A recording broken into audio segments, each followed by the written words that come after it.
Yes, hi. I am calling this number because I saw it on a bathroom wall. Seeing if you're Brandi. Hello, hello, hello. You're listening to Brandi is Going to Hell. On this episode, I am so excited to have Maggie Friedman, also known as Maggie London Photo, and Olivia Boryczewski, who recently released their Sound and Color coloring book, which features lots of artists that Maggie has photographed and Olivia Boryczewski illustrated. And it's pretty rad because I am all for anybody who creates something in their spare time to kind of overcome the weird times that we're in. So props to them. As usual, I always kind of do my little intro here, and there's a couple things I just want to talk about. I recorded this intro on Monday night, November 2nd, right before Election Day, and I'm going to be releasing this show on Wednesday, November 4th. And I just kind of want to give my insight and my feelings before all of this kicks off, you know? This is the third election I've ever voted in, and I take a lot of pride in electing people who can make the United States of America the best it can possibly be for all of its people. And I know we're not going to find out the results for quite some time. And you know what? Tomorrow's not even here yet, the third. So who knows what's going to happen tomorrow night and the rest of the week, or when the results are even going to be here. But the one thing I do want to point out that has royally pissed me off for the past few months is when people say it's patriotic to support our 45th president. I'm going to say that it's just as patriotic, if not even more so, to want positive change and to elect a 46th president. We need somebody in that will make a difference. I see nothing wrong with having ideologies that stand with humanity, science, professionalism, and transparency over hate, ignorance, money, hiring your unqualified friends, and lies. Bottom line, there's no gray area. It's either you do something that's right or you do what's wrong. And I really feel like you kind of have to go with the lesser evil in this situation, kind of like how I felt in 2016 when I voted. You got to pick the person who's not going to destroy the United States. And I feel like Trump has done exactly that. I can't find a single person who's voted for Trump that can say anything positive that he's done, because everything they say gets, pretty much debunked right away. So I just want to say that I'm very thankful for Headcount and Rock the Vote for providing any and all info regarding on how to vote, when to vote, and more by state. They were amazing resources, and I got to know both of those organizations a little bit better, especially Headcount, with working through them directly with our band Silver Sun Pickups at Q Prime. So I used them as a resource 100%, and they were so informative. And Rock the Vote is always inspiring people in the rock scene to get out and vote and stand up for what's right. And they're both nonpartisan, and that's fine, because you should vote who you want to vote for, and I get that. And just going out and voting in the first place is actually doing something, and I respect that, because I think if everybody who went and voted, who marched outside of the White House in 2016 when Trump got elected, probably wouldn't be in the situation we've been in for the past 4 years. So I hope everyone went out and vote. I hope everybody feels like their voice has been heard, and no matter who gets in, moving forward, everybody needs to make a difference in the world around them, whether it's in your community or in a bigger capacity.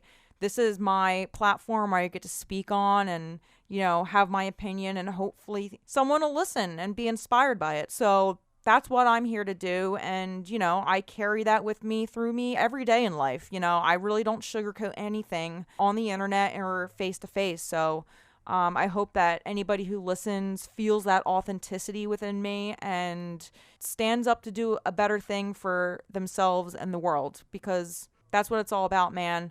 Make yourself the best version that it can be, and then let that spill over into helping your community and your country and the world.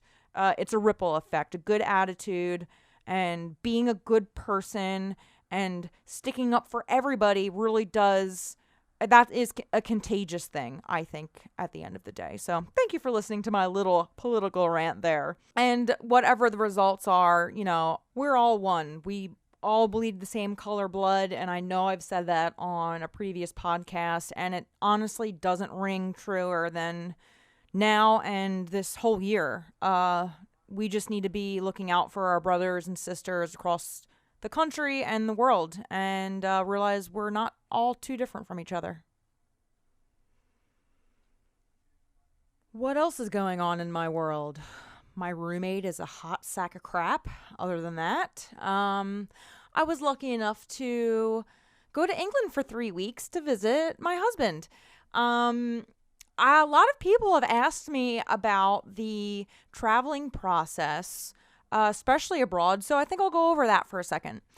I went to England between September 19th and October 11th, and it was honestly a very flawless process for an American.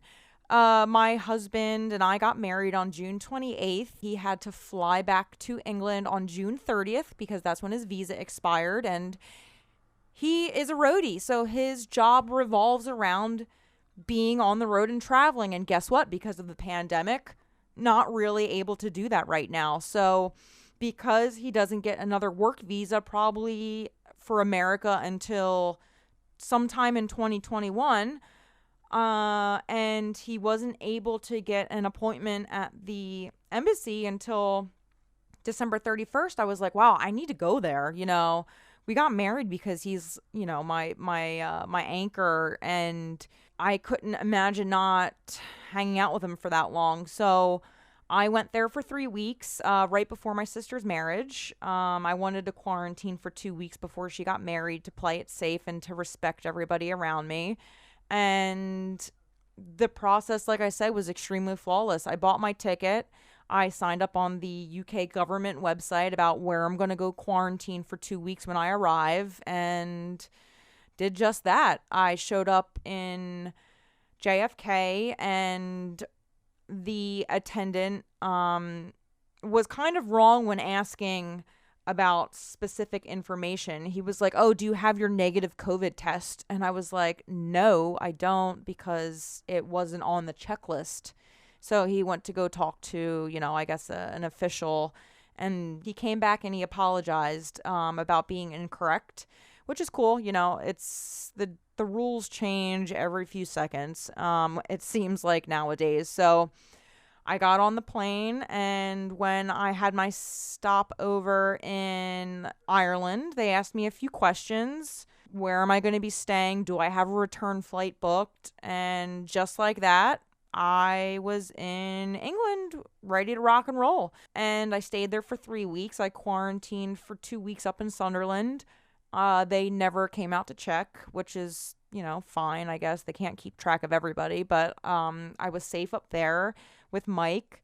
And then we went down toward where he lives in the St. Neots area and spent a week there, and it was fantastic. It was nice to kind of have this change of pace from being in my apartment from March until September. I'm not going to complain because, I've been working and stuff, but, it's really hard to be creative and, think outside the box when you're confined to your space and being with your shitty ass roommate and just kind of like not able to escape this bubble of where you eat, you sleep, you worry, and all that jazz. So it was really nice to get away for a couple of weeks, and I'm grateful I got to do it.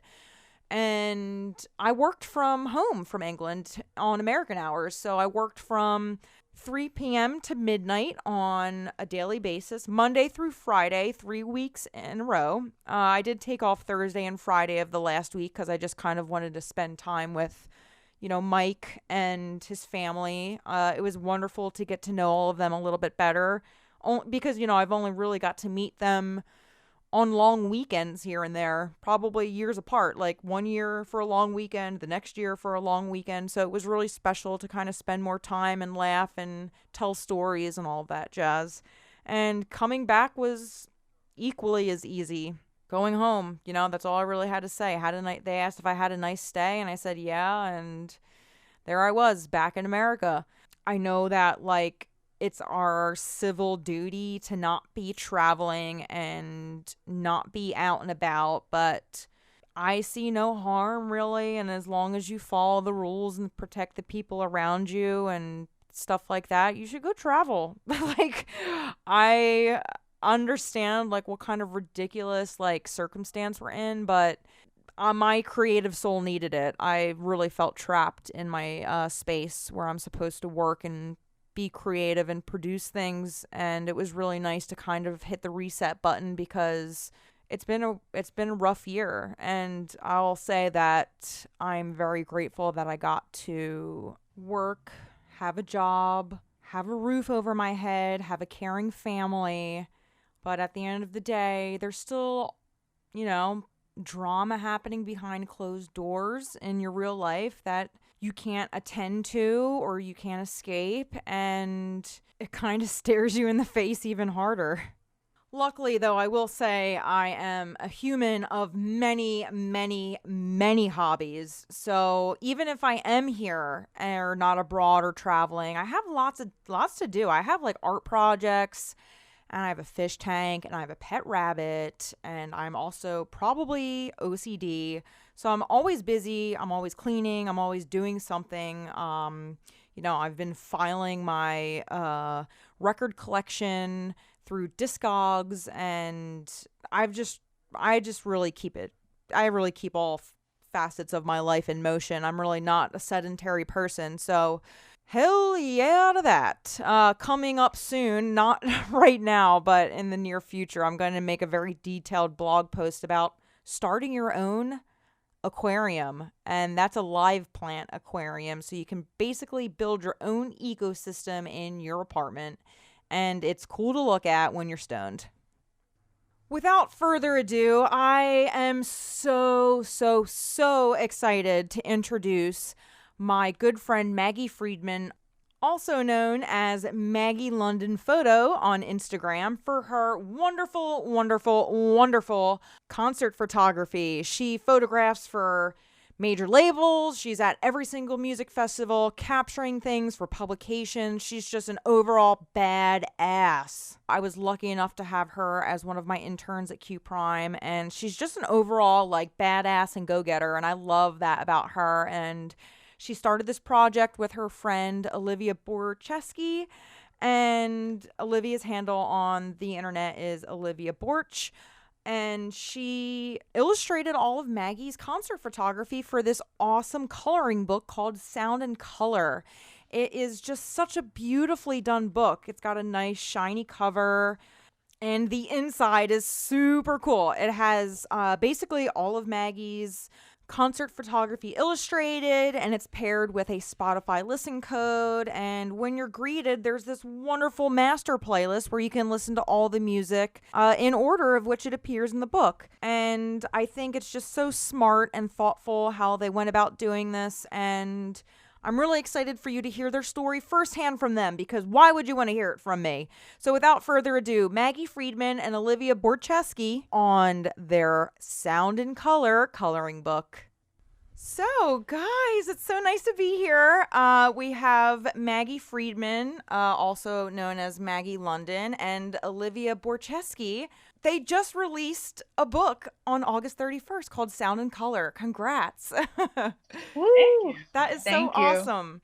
I wanted to have you guys on the show, because I've been friends with Maggie forever. I think she's an amazing photographer, and I was just introduced to you, Olivia, through the release of this book, and it all came to a surprise. Just saw it on my Instagram feed one day, and I'm like, cool.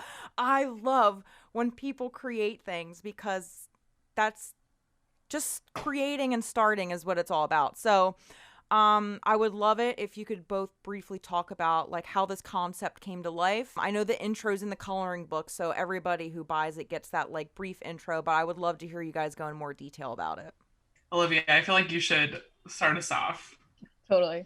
So I'm still in college, and at the end of every year for my program, I'm a graphic design major, just to put that out there.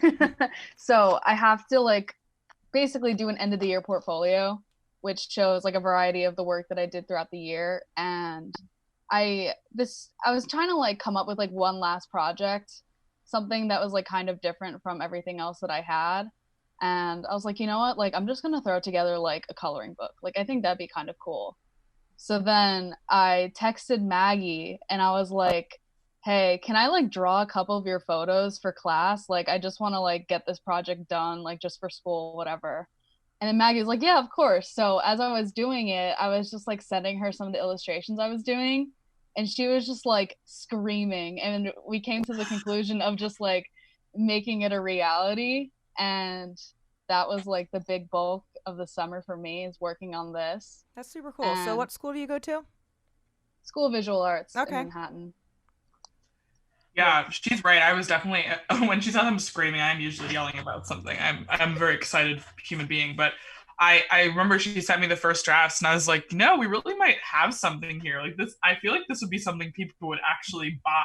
Yeah, it's not just something that's, a necessity for a school project. It's something that I actually think could be not just profitable, but enjoyable, especially because, as everyone's aware, it's been a very tumultuous year and it's hard to be creative when you're kind of confined to your house and you can't go to shows and you can't see people and you can't, live your normal life. So we were like, how can we feel like we're still doing something music adjacent without being at a show?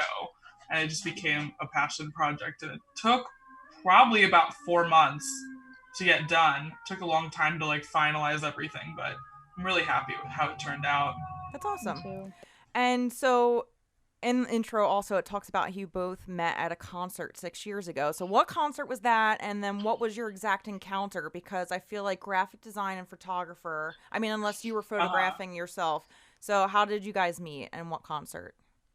Was I photographing that show, Olivia? I don't even remember. Okay, so we technically met on the internet. If that okay. Is like the technically where we started talking to each other.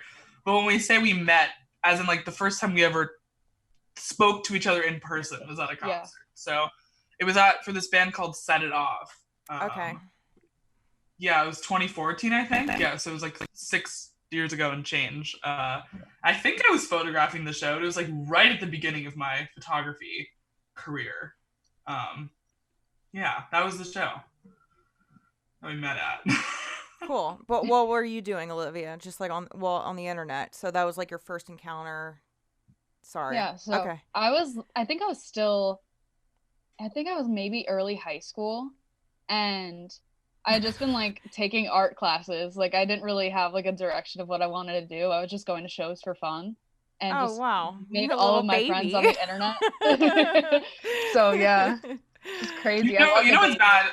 You know it's bad when Olivia makes me feel old and I'm not even old. Like, she's like my youngest friend. No, because Olivia just recently turned 21 and I'm 24. So like I when I met her, I was 18 and she was 15. So it was like, yeah, it was crazy. And I really had, that show was one of the first shows I really ever like seriously photographed. I was probably 6 months into like, I want to do photography at that point. So it was, I think that was the first time an artist ever even shared my photo or something. It was a really long time ago. That.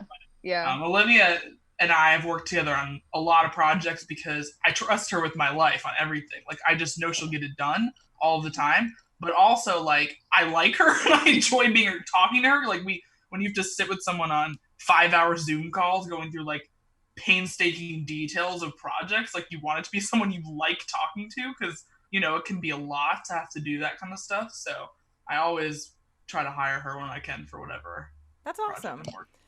I noticed, like, in the book itself, there's a wide range of musical genres, and actually you threw me for a curveball there because I didn't think it was gonna, I honestly, like, in my mind, I was like, oh, cool, like, did Maggie, like, pick Olivia to, like, make this book? But, like, no, I just found out that Olivia wanted to do a project for school, so how cool is that? Yeah. So, to make this actual book transpire, past, an assignment for school, like, how did you pick the photos from your collection then, or how did that come about? Because there's a wide range, and did you pick your favorites, or is there a rhyme and reason to what you went with?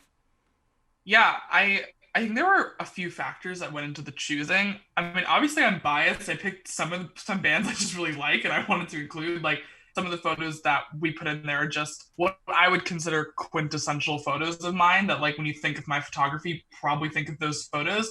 But for the rest of them, we went back and forth a few times. There were some that we chose, and then she would draw, and then we were both like, that looks really bad drawn. So there was a little bit of back and forth on just deciding not just what's an iconic kind of image, but also what would translate well as a drawing and what would make sense to color. I tried to think of what was like a most powerful position of every artist and what really represented them. But I'm glad you pointed out the variety, because we also wanted to make sure there was a wide variety of genres, because we wanted more people to want to buy it. Yeah, like we could it's have definitely easily just done rock bands, yeah, and then everyone wouldn't maybe not have been interested. So, you know, it was trying to get a wider range of people to be like, oh, that's cool, I like Post Malone, or oh, that's cool, I like Dua Lipa, or whatever else, because those two people probably don't necessarily share the same fans. So it's kind of trying to like go outside of our friends and the people we know and getting people who have no idea who we are to say, that's cool, I want to buy that. Yeah, I think it definitely does a great job for somebody to be like, ooh, like, you know, somebody might buy this book because there's a Billie Eilish like coloring in it, right? But they might be like, oh, who's Cage the Elephant, or who is Muse? And I think that is really cool. You're biased. You're biased. I am.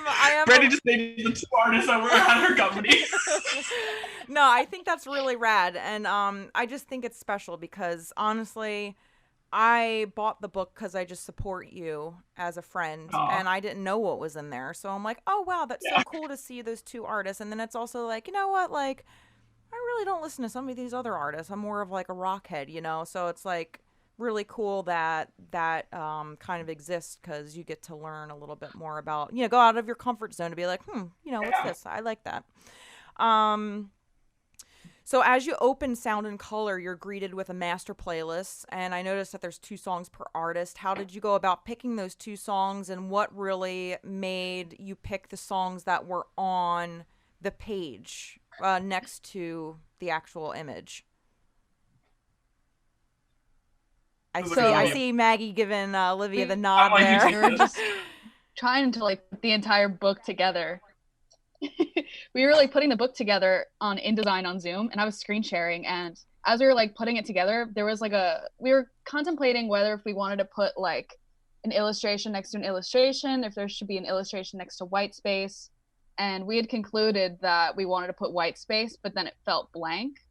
So first, I initially had the idea of like creating a playlist, and I threw together the playlist cover. We did it in like maybe a half an hour, putting everything together, like going through each page and picking like some of our favorite songs by the artist that we feel like are representative of them, but also like some deep cuts that like some people might not listen to right off the bat. And then we picked the actual like codes. That was Maggie's idea, to put in the blank space. That's really next cool to and the modern. illustrations. I like that. Yeah, so, and we just, well, we kind of picked like, we were going back and forth between doing like 2 songs and like 3 songs. I'm just looking at the book right now, that's why I'm like off to the side. But based on like, well, Maggie and I both have like a similar music taste, but it's also kind of different. So like for example, I like Post Malone, and I'm more familiar with him than Maggie is. So like whoever we felt more comfortable like picking a song that like represents them, we would kind of just like take initiative and choose that song. But yeah, that was kind of the process of it. That's really cool. Yeah, and it was also like looking at the drawing and thinking about it from the perspective of what makes sense. So for example, there's a drawing of Maggie Rogers in there, and she has a song called Retrograde, and the design is very like star moon kind of base, and we're like, oh, that's clever, that looks like it was intentional. So it was both trying to, you know, not go to like the most popular Billie Eilish song, would maybe pick like something that's more of a B-side or a deeper cut, and like trying to get people outside of like what's necessarily radio popular and maybe like what they wouldn't notice the first time they listened to an artist. And you know, it was fun. It really did. I thought the Spotify QR code ended up being like a great idea, because it's free. I mean, for any artist in the book, it's free promotion, right? Like, yeah, exactly. I think that's really cool. Like, I was thinking about it from a business perspective. I'm like, we have all these pages, we're paying per page to print this book. like, why would we just use this blank space? We got to put something in here that, like, if the artist like found out about it, they're like, oh, that's actually cool, and that's actually doing something to promote my music. And I was like, well, we're already doing a playlist, and we're putting the playlist in the book. Like, what if we just put individual songs on every page? And we were like, oh, that's a good idea. It was kind of like a mutual 2 a.m. on Zoom, like, probably I've been talking for 4 hours, like, oh man, wait a minute, that might be an idea there. But I'm glad we did that, because I feel like it really tied everything together. It looks like a cohesive thought. Yeah, that was really cool. I was very impressed when I opened it. I was like, wow, what a cool idea. That was really rad. So I noticed that you guys picked blurb.com to sell for self-publish. So what was the process like kind of shopping around for this concept as far as distribution and publishing? Because I feel like because I'm curious, because like I feel like one day I'd want to write a book, but like I just, since you've went through this process already, like as far as, you know, what kind of paper and then the publishing process, and I'm sure you get a certain cut and they get a, so why did you pick Blurb? Yeah, so it was a lot of trial and error. I will say that the average way to print a book is you order a bulk amount of said book. So like, let's say you are writing a book, you probably order at least 250 copies of said book, thinking the book will sell at least X number of copies. We were like, not sure how many of them would sell at all. Or we were both like, if we sell 20, great. Like, we had no idea. I mean, times are tough financially for people, and we didn't want to like buy 100 or 200 books and then be out the money and then not sell them and have them sitting around in our houses. Plus, we also, with everything going on with the post office, we were worried about being responsible for shipping them and like getting them to people in a timely manner. And we knew if we went through a printing company that was doing the printing and the shipping, it would probably be faster than us getting everything done ourselves, and cheaper, most likely. So we had it down to a couple choices. It was between Blurb and, do you remember what the other one? I don't even remember what the other one was called at this point. It's called Lulu. Lulu. Okay. Yeah. And we got both of them, and what we decided to do is order a test copy of both of them. Mm-hmm. And the other one was like, we were leaning towards Lulu on paper, because we were like, it's bigger. It's 8.5 by 11 as opposed to 8 by 10. Like, it just had all these specs that made us lean towards it. We liked the paper weight better. Like, and then we got it in the mail, and we weren't really happy with the print quality. It was like the black ink was very brown. It was kind of strange. It had like a lot of weird, strange issues that I think would probably only be a problem for our type of book, and wouldn't be an issue like if you were printing probably anything else. Yeah, it would work. But the Blurb one was really good quality, so we ended up going with that because it was relatively inexpensive per book. We still made a decent enough profit margin, but it was also quality. We felt like we were selling something that like looked like it was worth $20. So when you're selling something for $20, it's got to fit the $20 quality. So, you know, that was kind of how we came to the decision. Awesome. Cool. Yeah, I really like the cover. Ooh, sorry. The cover. Banging everything around. The cover. Yeah, I thought it was really wonderful quality. Plus, it's like a coloring book, so you have to have those like sharp lines when coloring. And yeah, I thought it just came out beautiful. And I loved how you wrote your thank yous with, you know, your penmanship. super Olivia cute. can tell you how bad my handwriting is. She can tell you. I'm sitting there and I'm telling her like everything she needs to fix because of how awful it is. I have absolutely despicable handwriting. So it's Maggie, really like, it's like her. Maggie literally like, you literally handwrote it and sent me a photo, and like the lines were like all over the place, and I had to manually like take each line in Photoshop and just like make it straight. Oh wow. But she fixed it to the point where it looks like I wrote it and my handwriting is that good, and that's what matters. But so that's not even your handwriting? Knows my handwriting. Damn. I was like, anyone who actually knows me knows I have absolute trash handwriting. So they're like, that's suspicious. You that's know, a fun like, little story. It's definitely not that nice. Cool.